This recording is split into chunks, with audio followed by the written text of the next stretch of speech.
So hello everybody, this is Bhante Joe here, and just here at the Rouge Valley, and I think in Toronto side of the Rouge Valley, and thought to record a short Awada for the internet. So I thought that maybe you could start with a little bit of meditation. So I've got this kind of log to lean on, but if we're sitting on the ground, then can lean forward a little bit and arch the spine and look about 3 feet in front and close our eyes.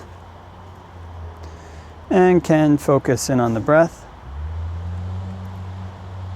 Can know when it's coming in and know when it's going out. If one breathes in a long breath, can just know I'm breathing in a long breath. And if one breathes in a short breath, can just know I'm breathing in a short breath.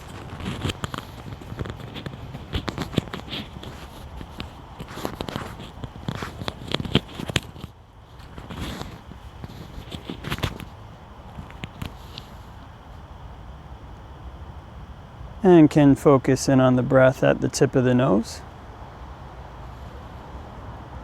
And if notice any patterns of tension or tightness around the nose, around the face, can just let those relax.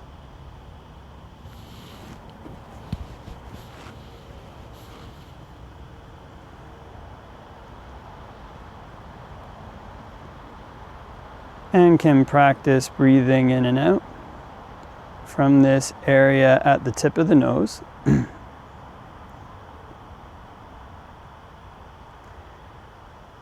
And when breathing in and out from the tip of the nose, can be helpful to change one's perception of the breath. Sometimes can imagine the breath almost as if it's in front and one is watching it. But instead can change perception so that it's almost like one was right in the center of the breath. Almost like one was standing under a waterfall.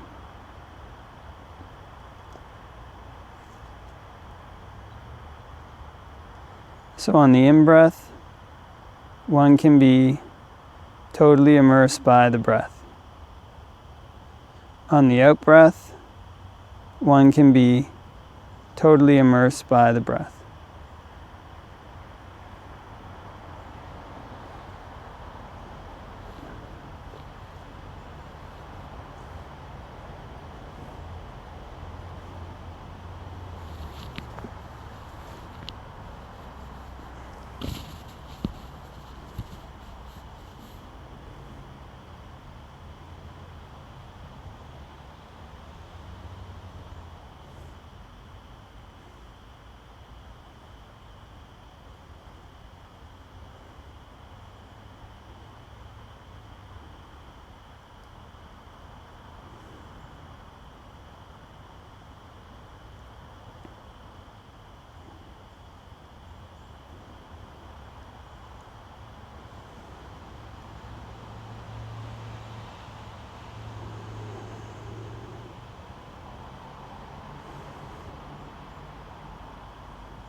And before we finish meditating, can spread thoughts of goodwill,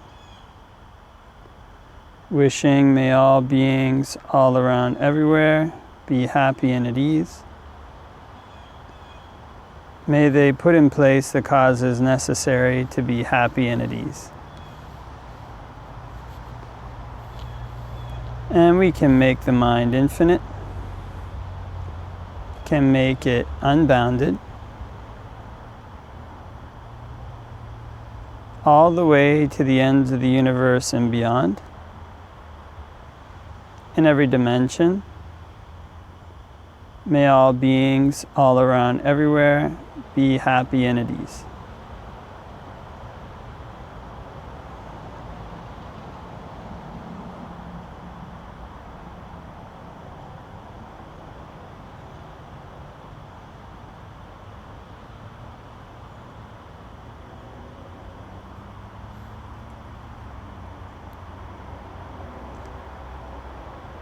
And can open our eyes and do a short reflection on the Dhamma.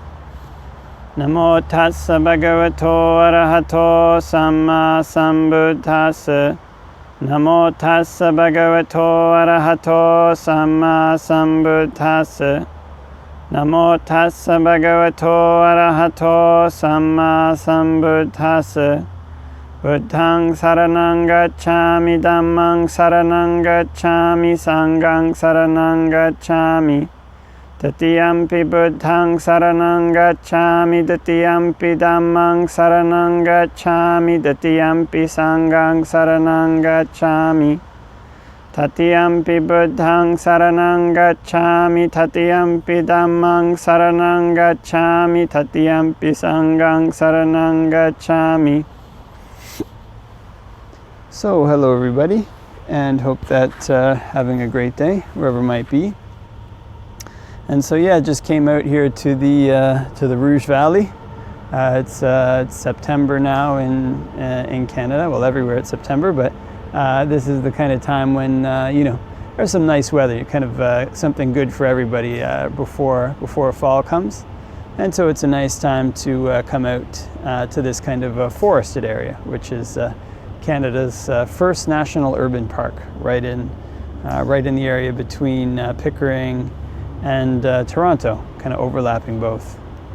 And so was asked a kind of a Facebook website called suttas.com, was corresponding with them and asked them if they had any questions I'd like to see a video on, and mentioned like to see one on kind of like facing fear of death. So basically, kind of people are, death is something people are afraid of, and how to kind of overcome that fear, kind of this fear of death. And so, there's kind of a couple of different things. One is that kind of, on the, I guess on the kind of basic level with death, that's something that is inevitable for everybody. So, one hears these stories of like, people who find out they've got 6 months or whatever to live, or a year to live, and they kind of reorient their life, right? Kind of, when they find out they've got 6 months or a year left to live, it's not like, okay, well I better, go pile it on and see how much more money I can accumulate. Maybe that might be for some people, I don't know, but usually it tends to be that people turn their kind of pursuits to turn their mind to like spiritual pursuits, or to doing things to have like good experiences with people before that's it. And actually this kind of does happen as a monk. You kind of people in the communities, this happens. There was a fellow not recently that I heard about that happened to. Was kind of given a year to live, and so none of us ever know when if or when that'll be us. If we'll be, someday we'll have a year to live, no question, but one day that might occur.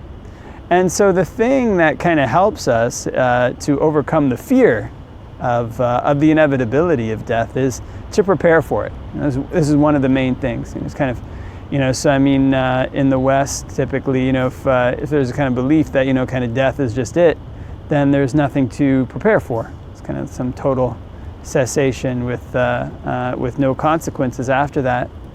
But where fear often comes from can come up seriously, especially as it's described in the canon, and you think you can see this, is that people have an intuitive knowledge, I think, that when death is coming up, they remember what they've done in their life. They've lived their life skillfully. Then I think intuitively, some people at least, have this feeling that things are going to get good for them after death. And if people have lived their life unskillfully, people, I think, can also gain an intuitive knowledge. I might be in trouble. And so, actually went to an autopsy a long time ago in Thailand.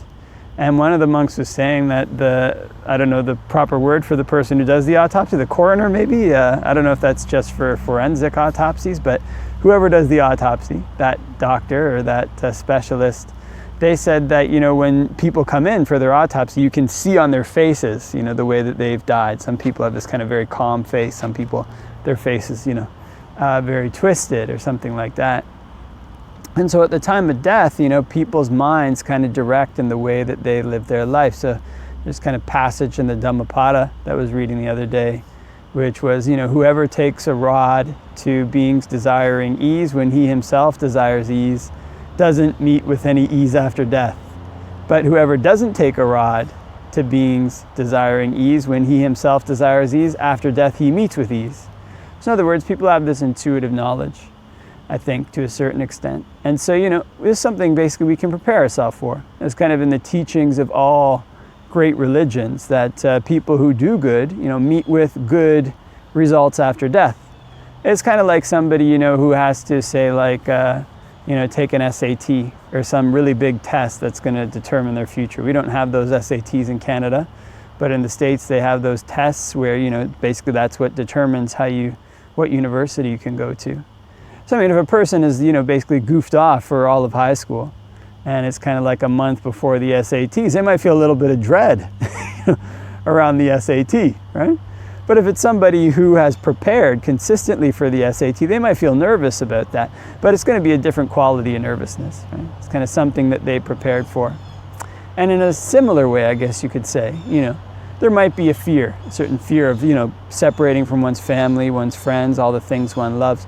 But if one spends one's life preparing for death, preparing by accumulating good deeds, preparing by refraining from doing bad deeds, preparing by practicing meditation, then one has this kind of feeling that, okay, this is going to be a change. Okay, it might be something nervous. It's a big test, but I'm prepared to go. I've done, this could be something that somebody thinks, I've done what I could to make my life meaningful, to make my life rich in wholesome qualities. Because the Buddha says that this is kind of our true relative, our true kind of heir. We're heir to our karma. We're born from our karma. So if a person goes through their life doing good karma, then at the end of their life, they don't have so much to fear. And this is one of the things that, again, the coroner said, or you might hear from people in hospice or stories, people who work in hospice. There's people who, when they pass away, their face, it seems almost like it's maybe like, radiant, kind of glowing. And these people have this kind of easeful sense of them. This is kind of what's truly important. So this is kind of one way to help overcome a certain amount of the fear that comes with death. And it's basically to prepare for it, to spend one's life with the knowledge that I'm going to die. I don't know when it's going to be. So I better focus on, I can focus now on what's really important. I can really now, not having to wait till, get some diagnosis, you got 6 months. Okay, if I had 6 months to live, how would I reorient my priorities? The spiritual life comes to the fore. Doing good deeds comes to the fore.